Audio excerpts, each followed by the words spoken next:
Today's episode of the Bleav in Steelers show brought to you by betonline.ag. The Steelers, a 3-point underdog on Sunday Night Football against the Ravens. We'll break it down on today's episode of the Bleav in Steelers show. But before you do, head to betonline.ag. They'll take care of all of your football gambling needs.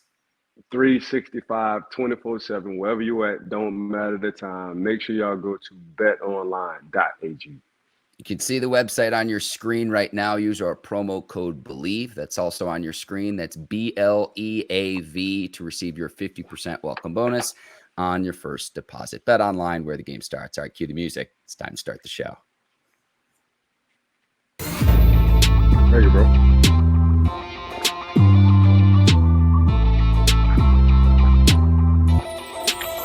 Can I get the honey? Yeah, I'm good. Oh yeah, flow names come on over. You're right.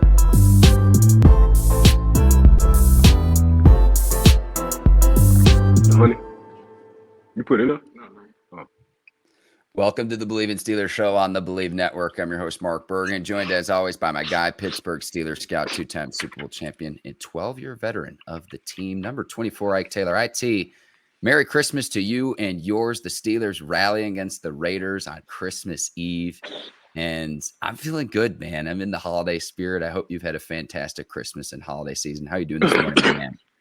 Hey, Merry Christmas to you too, Mark, and the family.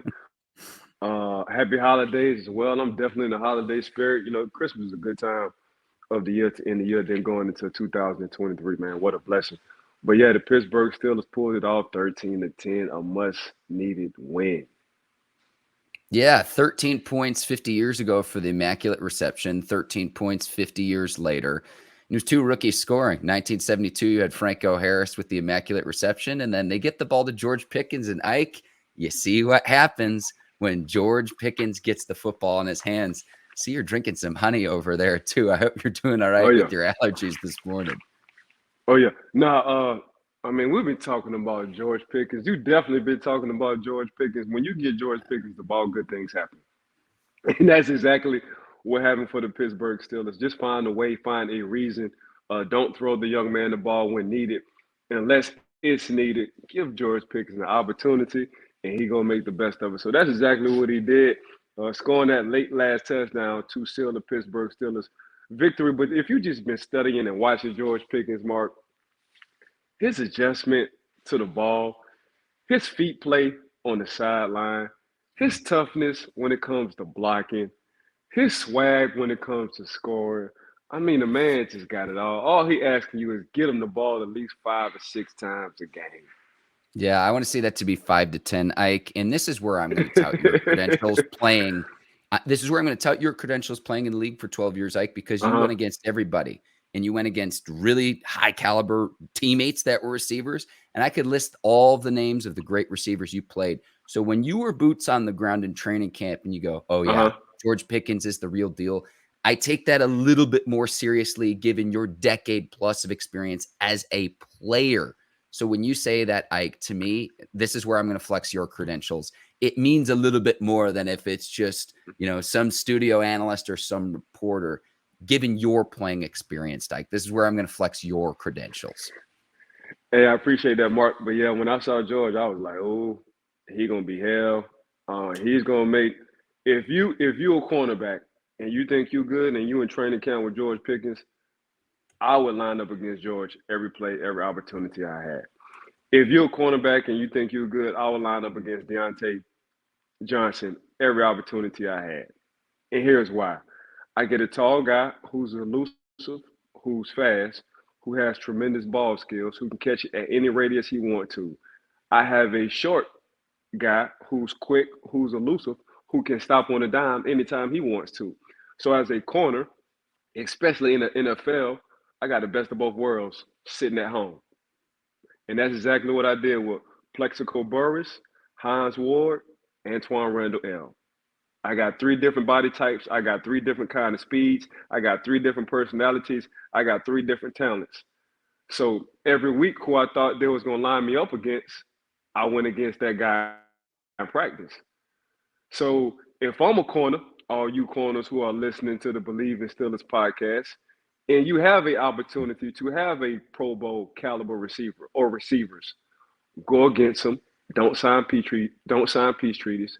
Make it as competitive as you can. They say iron sharpens iron, and they ain't lying about that. Ike, was it almost easier for you once you got to the games compared to who you would go up against in practice? I wouldn't say easy, Mark, because I don't never want to discredit Sure. anybody who plays in the NFL, but it was smoother. Okay. It wasn't much as a hassle. All I had to do was study the offensive coordinator. I knew who I was going against.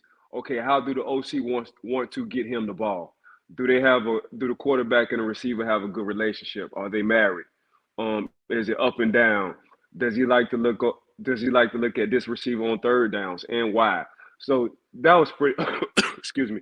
That was pretty much the only thing I had to go through. I was very fortunate for the Pittsburgh Steelers, and they still doing it, to be able to draft Yep. receivers all the time, and they usually hit every time they draft a receiver, and to play corner for Pittsburgh, that's a match made in heaven for me because I get to practice against these guys all the time. So yeah, Mark, I wouldn't say easy just off of the respect level you can, but I would say it wasn't that bad going into the games. It's well said, Ike. Well said. I didn't mean to put words into your mouth, but No, you're good. I was, You didn't. You yeah, didn't. You didn't. yeah, very impressed with Kenny Pickett on that final drive. 7 of 9, 75 yards, game-winning touchdown pass with less than a minute left to Pickens. Found Pat Freiermuth on just a Mm-hmm. play you'd see in the backyards and just trying to make a play. Found Najee Harris out of the backfield several times. Najee's really been going north and south since the bye week, Ike. And it's something I hope Deontay Johnson can learn from, because Deontay's a dynamic playmaker. But Right. go north and south, get what you can. If you can't get any more yardage, go down, cover the ball with 2 hands, and live to see the next Correct. down. But I really noticed that with Najee in that last drive, where it was like a want to, and it was, I'm going to get as much yardage as I can going north and south and getting as much yardage as I can. And to me, it was just Pickett making plays, his playmaking ability late in that game, and that was the difference in what was a very low-scoring game. Now, I must say this too, Ike, and we talk about this all the time when we get into November, December, January football. This was the second coldest game in Steelers franchise history. Weather definitely played a factor in this game. I think that contributes to Chris Boswell missing 2 field goals. Throughout the game, they even mentioned during the broadcast that both quarterbacks, both Pickett and Carr, were overthrowing receivers, throwing the ball over receivers' head. The weather played a factor in that, no doubt. So anything we analyze from that game, Mike, that is a factor that you have to consider. And it's kind of like Coach Tomlin said, the Steelers want to be an all-weather team, and they're able to rally and figure it out on the offensive side of the ball. I was very impressed with Kenny Pickett on that final drive. Yeah, I mean, from that first drive from the Raiders, it didn't look good for the Pittsburgh Steelers at all because they just ran the ball down the field and came up with a score. But after that, Pittsburgh settled in. The Raiders, after that, really couldn't get back to that first drive. They wound up throwing the ball a lot, and thank you, Derek Carr, for throwing them 3 picks. That's exactly what the Pittsburgh Steelers said. But as far as Kenny Pickett, Mark, Kenny Pickett has that it factor. No disrespect, excuse me, no disrespect to Mitchell Trubisky or Mason Rudolph, but the offense just looks different.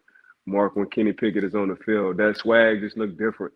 When Kenny Pickett is on the field, the city and the stadium just look different. When Kenny Pickett is on the field, the receivers feel and move different.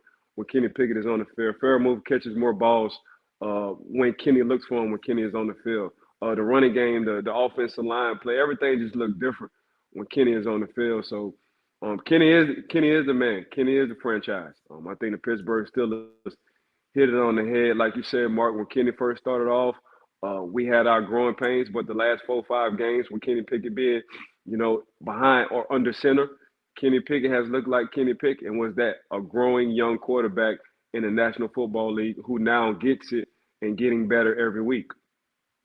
All right, Ike, we're going to move to the defensive side of the ball. You thought I might forget. Mm-hmm. I didn't.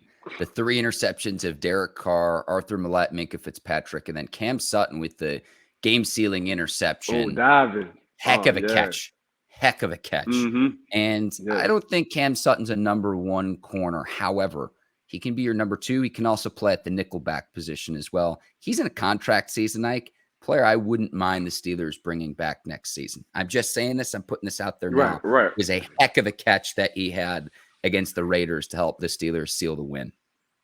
Yeah, I mean, with the Cam Sutton pick, it's just, let me go ahead and lick this stamp and put it on the envelope, seal it off, and I just mail it. That's exactly what they did to the Raiders offense when Cam called the interception. He went on, put the stamp on the letter, and mailing mean the Raiders had to fly all the way back to Vegas coming from cold Pittsburgh. That's exactly what Cam did.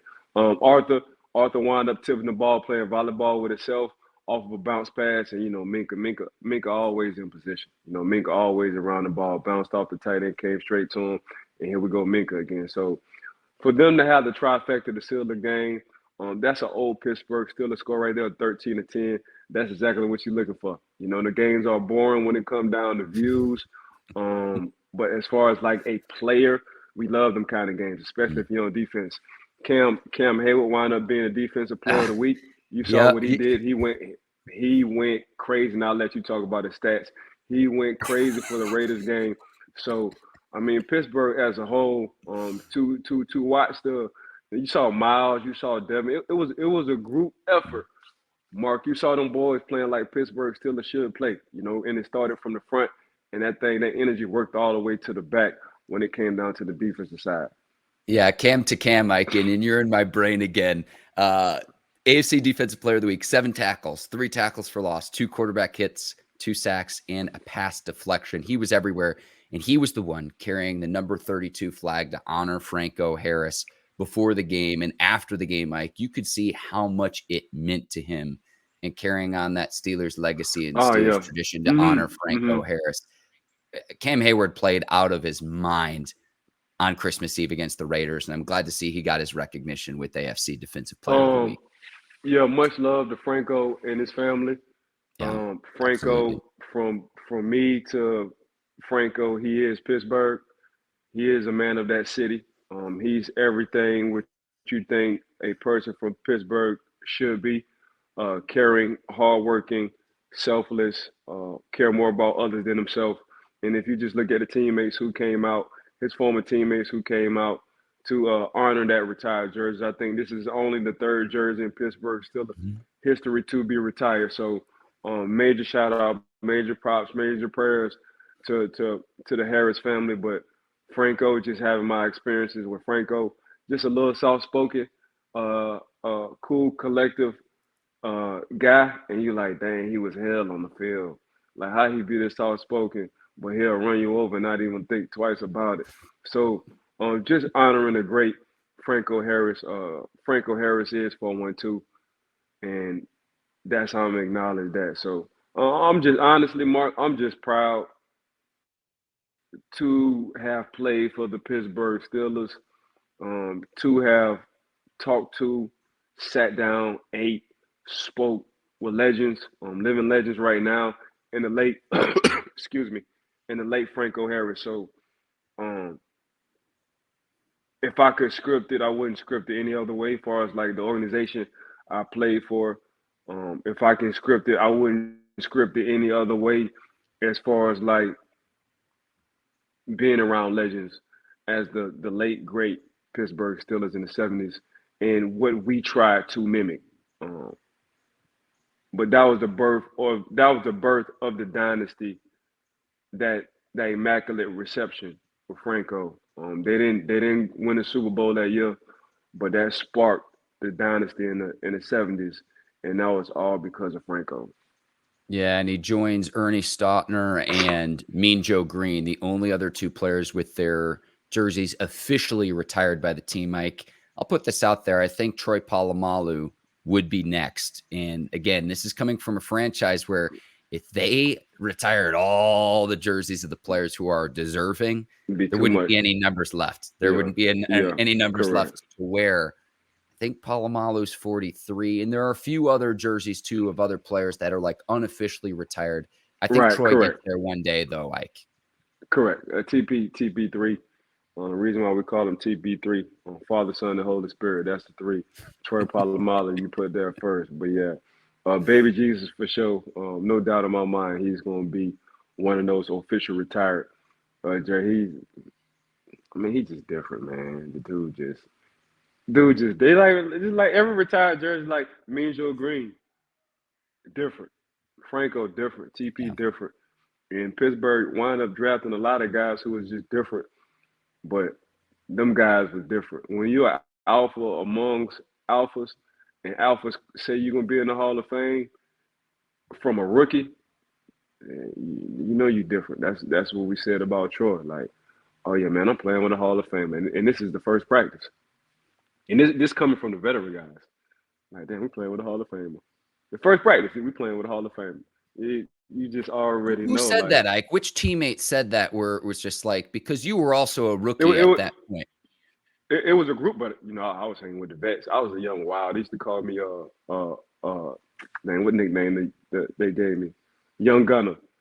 So they because I was wild, Mark. I was wild. I was wild. I was wild. I was wild. I was wild. So it was Joey Porter, James Ferrier, and Casey Hampton. Them three. They were like, oh, yeah, this dude here, like, he going to the Hall of Fame. They already knew, like he going to the Hall of Fame. I was like, damn, y'all see it? Y'all see it that fast? Yeah. We going to the Hall of Fame, bro. Yeah. Yep. All right, Ike, we will continue on. So Cam Heyward gets his due. Great night for the Steelers. They rally. There was snow in Pittsburgh, Christmas Eve. Merry Christmas, Steelers fans. And now you got 2 games left, standing at 7-8. Right. Game flexed to prime time against your bitter rival, Baltimore Ravens. Oh, yeah, Ike. But Tomlin said it yesterday on Tuesday, where it's like, if you're getting flexed, that's a good position that you're playing games that are meaningful late in the season. Yeah, I mean, early on, the week going into week 2, they had them at the 1 o'clock. Then, then they get the phone call, hey, it could be 4-8. The fact that you calling me, telling me my game could change from 1 to 4-8, that means we got business. We got action. So, now the Pittsburgh going to the 8:20 game. The way it's looking, Pittsburgh would have liked for the Chargers to lose, but they didn't. But the fact it's on a prime time at 8:20 against a divisional rivalry, excuse me, against the Ravens, that's even better. And I think Pittsburgh gonna go on, come out with this W. So don't even ask me, Mark. I think Pittsburgh gonna squeeze it out. It's gonna be another low-scoring game between them and the Ravens, but I think Pittsburgh is on a roll. I think Fairmouth and Deontay. I think Deontay finally gets in the paint. Deontay Johnson finally gets in the paint on this game right here. I think Fairmouth will be a huge factor in this game. And George gonna make his plays when they need to, but I think they're gonna keep a clean eye on George. They don't want George to get off, especially from what Marlon Humphrey said from the last game. Like, hey, this rookie was down there open every time on me, and we talking about a Pro Bowl corner damn near every year he's been in the league. So yeah, I got the Steelers in a close game, 17-14. Make sure y'all go to betonline.ag. And make sure y'all hit my score up there, 17-14 the Pittsburgh Steelers on Sunday night. I'll take the Steelers 20-17 on Sunday night. The Steelers play well in prime time. I think it's really hard to beat your division rival twice in a season, let alone 3 times when you did it back in 2008, going to the Super Bowl and winning the Super Bowl. You went all the way back. Oh, yeah. But it's tough to do that. And John Harbaugh, the Ravens coach, has been coy on whether Lamar Jackson's going to play. So I think a lot is contingent on that. And look, I know the Steelers do play Lamar Jackson well.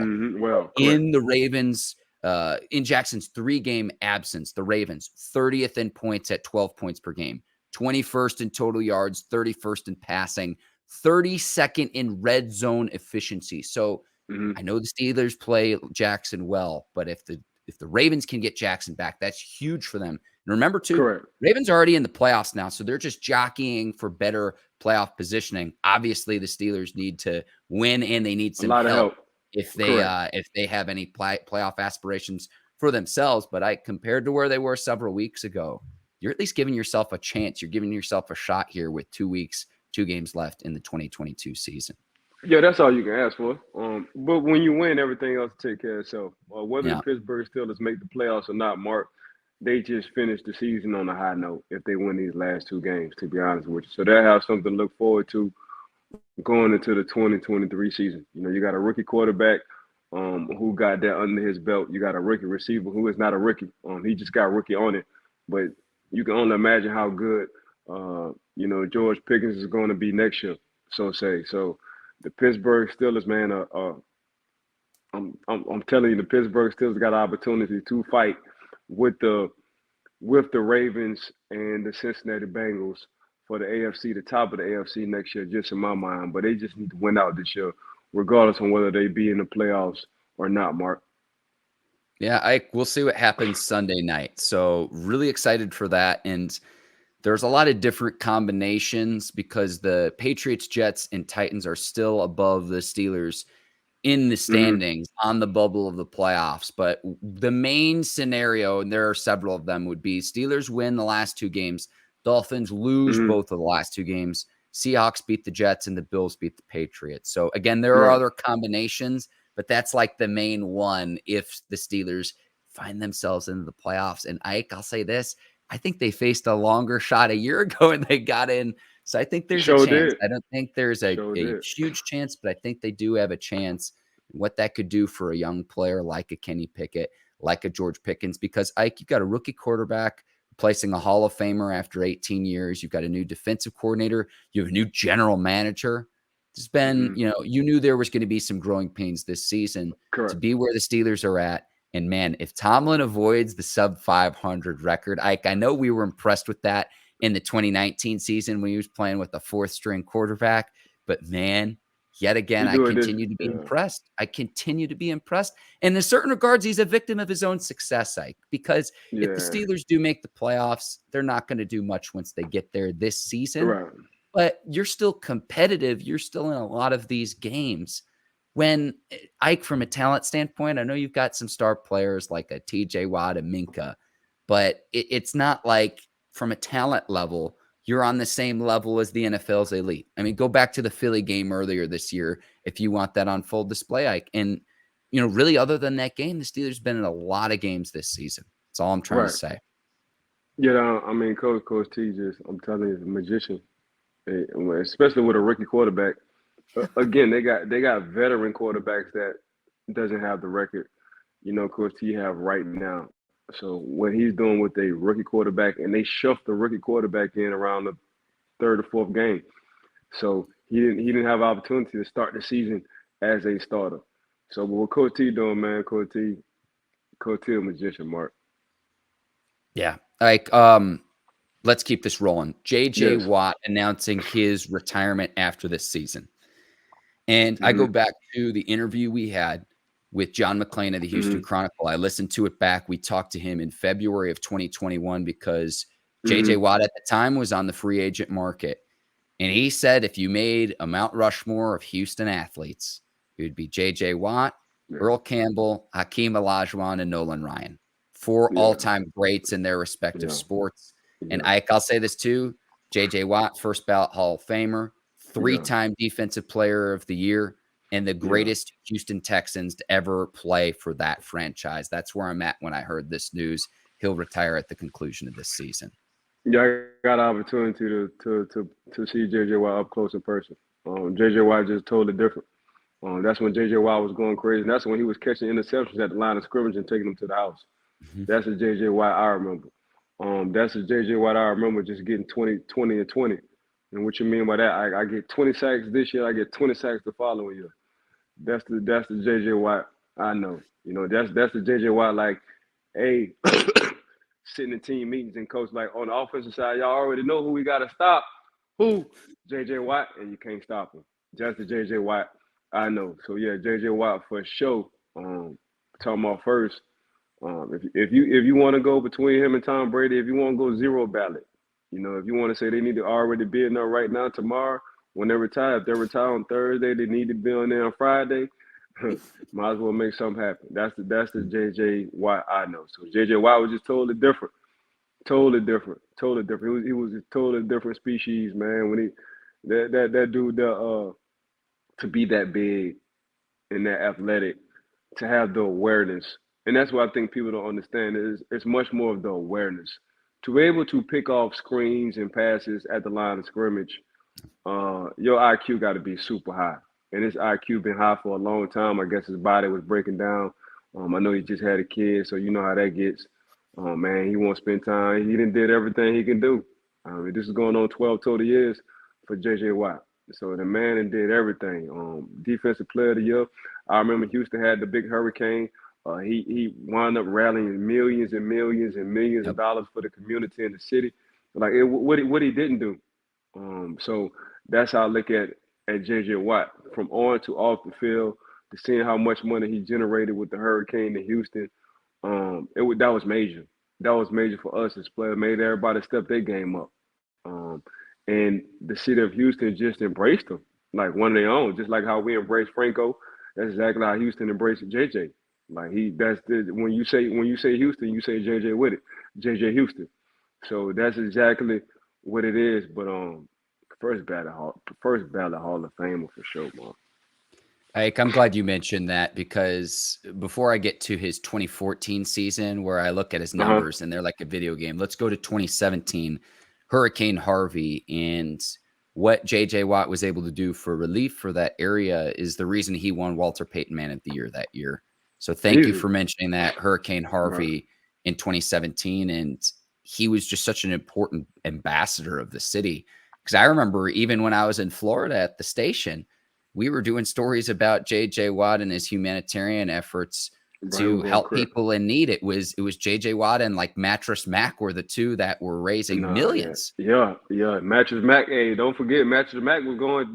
He was cutting up too, cutting up in a good way, like that. Man, that city with J.J. like, you know what, you 100% right. What J.J. Watt and Mattress Mac did together, get a movie on it. Put a movie on it. Because for people who didn't see it or don't remember, put a movie on that thing. Because JJ did his thing. JJ, what I mean did his thing, like he blessed a lot of people, man. He blessed. Go on, put a movie on that, man. Put a movie on that 2000. In a time of crisis, J.J. Watt became a blessing to the city of Houston. Put a movie. He put football to the side. He was like, F football. Man, I got right now, my role is to take care of these people in Houston. Like, let me go through the 2014 stats, and I'm going to give you my half-baked theory about J.J. Watt. 2014 leads the league in sacks, 20.5. Leads the league in tackles for loss, 29. 51 quarterback hits. He had an 80-yard interception return touchdown, a 45-yard fumble return touchdown, a safety, 3 receiving touchdowns on the offensive side of the ball, the Defensive Player of the Year, and second in MVP voting. Like, if there was ever going to be a defensive MVP, not just Defensive Player of the Year, but a defensive MVP, to me, that was the year. Because I read that stat line, and it's like, those are Madden numbers. That's something you would put up in a video game. That was one season of J.J. Watt's excellence. Now, let me give you my half-baked theory. He retires for a year. Steelers have his brothers, T.J. Watt, Derek Watt. Alex Highsmith will be in the final year of his contract in the 2023 season. He sits out for a year. Oh, the Steelers need an edge rusher. Hey, we got your 2 brothers. How about pairing the 2? It's my half-baked theory. I don't think it'll happen. I'm putting it out there, though. It's a half-baked idea. I don't actually believe this, Ike. No, Mark, what you saying makes sense if you think about it. That'd be the first 3 for Pittsburgh, 3 brothers on one team. So you got 2 defensive players of the year on one team. I ain't never seen that before. 1. 2, it's not a far fetch because you said some stuff earlier, and I thought, man, that dude just be talking to wind up coming true. So I ain't even putting nothing past you. When you get to talking like that, you be manifesting stuff. But I saw how he looked at his baby. That's how I knew it was over. When he looked at his newborn, I said, yeah, he good. He all the way good. Mentally, he's free. That's what I said in my head. So if I didn't see that mark, then maybe I'd be thinking something different. But the way he looked at his newborn, ain't no coming back. I hear you, Ike. I hear you, Ike. But when this comes to fruition a year from now, timestamp this right now, December the 28th, 2022. I'm getting ahead of the headlines when, the Steelers need an edge rusher. They don't know what to do with Alex Highsmith. We don't know if they should do the franchise tag contract negotiations. Oh, who's out there? JJ Watt. I'm just saying. I'm just putting it out there. I mean, Let that and I'm gonna say you said it. I'm gonna say you said it first before anybody even thought about it. Yeah. Oh, yeah. Okay. The Broncos fire Nathaniel Hackett, Ike. There are odds out there, courtesy of Bet Online, on who the next head coach will be. Before we get there, most games scoring less than 17 points. The 2022 Broncos have scored less than 17 points 11 times this season. Remember, there's still 2 games left. Most any team ever. So the offense, and Ike, you know how frustrated there are times this season I get with the Steelers offense. Broncos offense is even worse with points per game. So they get rid of Nathaniel Hackett. It has not worked out so far with Russell Wilson and the huge contract they gave him. But let me read some names. If any of them stick out, stop me. Sean Payton, Dan Quinn, Jim Caldwell, D'Amico Ryans, Eric Bieniemy. Start right there. Okay. Start right there. D'Amico Ryan going to Denver because they need some discipline. They need some discipline in the locker room. They need some discipline. Just in general, they need a young vibe. Their defense already has been spectacular.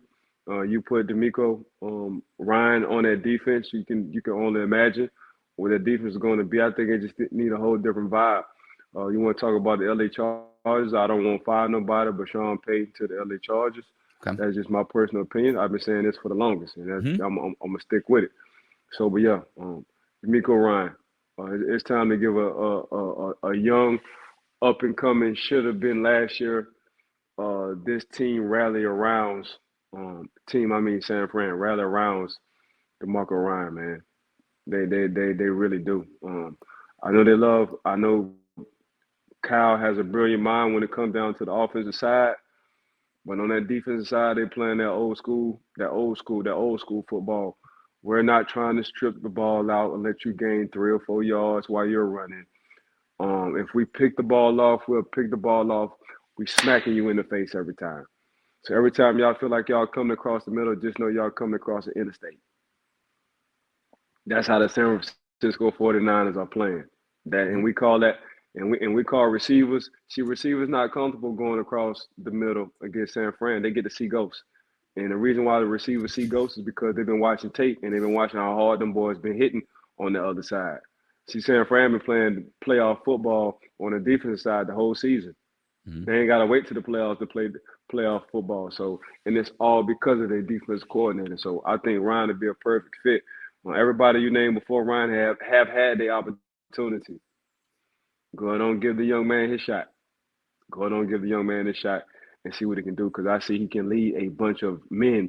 You know, they run straight to him. Them boys make plays, they'll run straight to the camera, because this is what the generation do. They get their photo picture and they go straight to their defensive coordinator, Ryan. They go straight to him. And that ain't doing nothing but painting a picture in my head. Because I remember doing that with Dick LeBeau. We'll do what we need to do. We say what's up to all our homeboys, and we'll go straight to Dickie. Let me ask you this, though. If D'Amico Ryans has done a tremendous job as the 49ers defense coordinator, I'm with you there. What do you do then to get things right offensively? Because the Broncos on the defensive side of the ball, it hasn't been as much of the issue if you look at the season overall. So what do you do to get the offense right if you hire Ryans as your head coach? That's my question. Man, I'm taking another young up and coming coach under Kyle Shanahan. That's just how I go. This is exactly what I'm doing. Since I'm the head coach now, Cal, I'm coming from one of yours. So go on, release them. I'm coming from one of your up and coming young guys on your offensive side that's been waiting to be an OC, and this is what I'm doing. So this is exactly what I'd be doing if I was Ryan. Okay. I see what you did there, Ike, because I'm looking, though, maybe where it's like whether it's Eric Bieniemy, maybe Kellen Moore. I know Sean Payton's obviously one of the favorites whenever there's a head coaching vacancy because he's sat out for a year and everything. For me, it's figuring out the offensive side of the ball because defense for the Broncos hasn't been the issue. But I hear what you're saying in terms of how the players respond to a head coach. A lot like another who is a defensive assistant for the 49ers for you, what Robert Saleh's doing over with the Jets right now. Now, I know the Jets aren't trending in the right direction, but by and large, the Jets defense this season, there's been a lot of improvements on the defensive side of the ball that you've seen with the Jets, and it's the personality of the head coach, Ike. I get, to me, there's some parallels that would be there if Ryans gets his opportunity to be a head coach in 2023. Yeah, I mean, he just, I mean, really, they got both of them got quarterback situations with the Jets and the Denver Broncos. You can say what you want to say. Russell Wilson has been playing well. Zach, I don't even know if Zach gonna be back sooner than later. We'll see what the Jets want to do in the draft. Obviously, we'll see what the Broncos want to do in the draft as well. You know, even though they just signed Russ. And nowadays, you need two quarterbacks. That's just what it is. You need a two-piece, either for trade bait or your head guy ain't playing the way he playing. You got to have somebody else to back him up. And remember what the Packers did with Jordan Love, and it was like, is Aaron Rodgers over the hill? They drafted Jordan Love, and that sparked a fire in Rodgers. What can you do to rejuvenate Russell Wilson? Because the reality is you've got that contract guaranteed money for several years. Yeah. Money, I'm good. I'm straight. Y'all got to pay me regardless. All right, since you straight.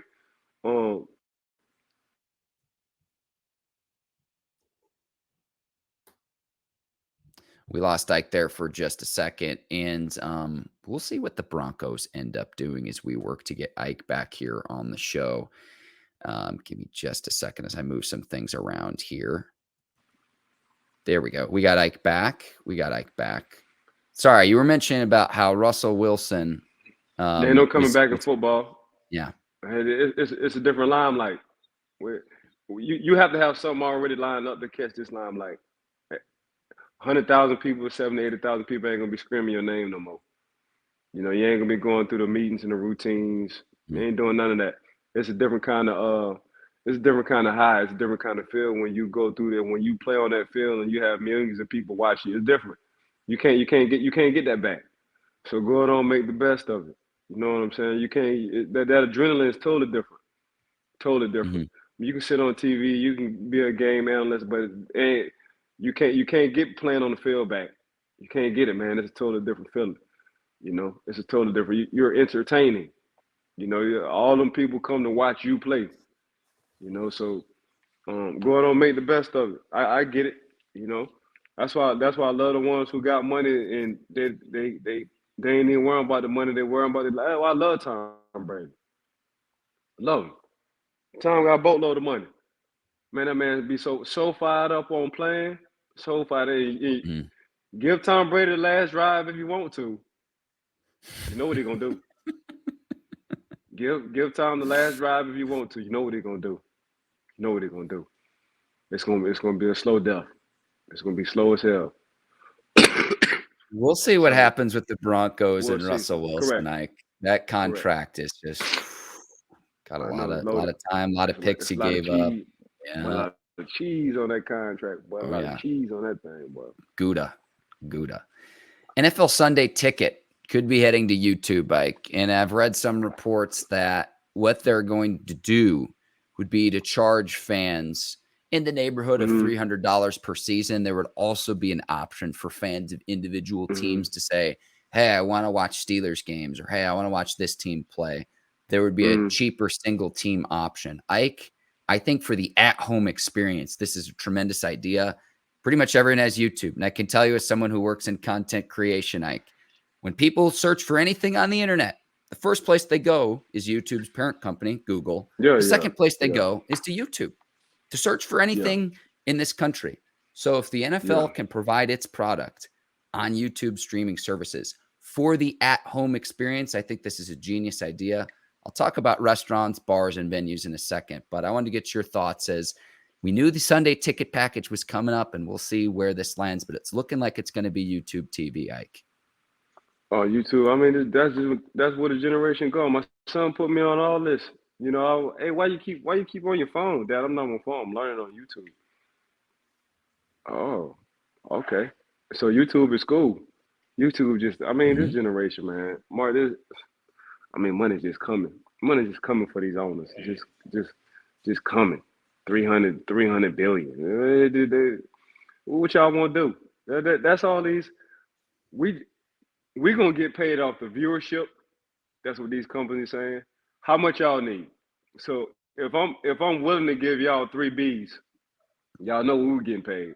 Mhm. Come on, man. That's just they figure the game out, man.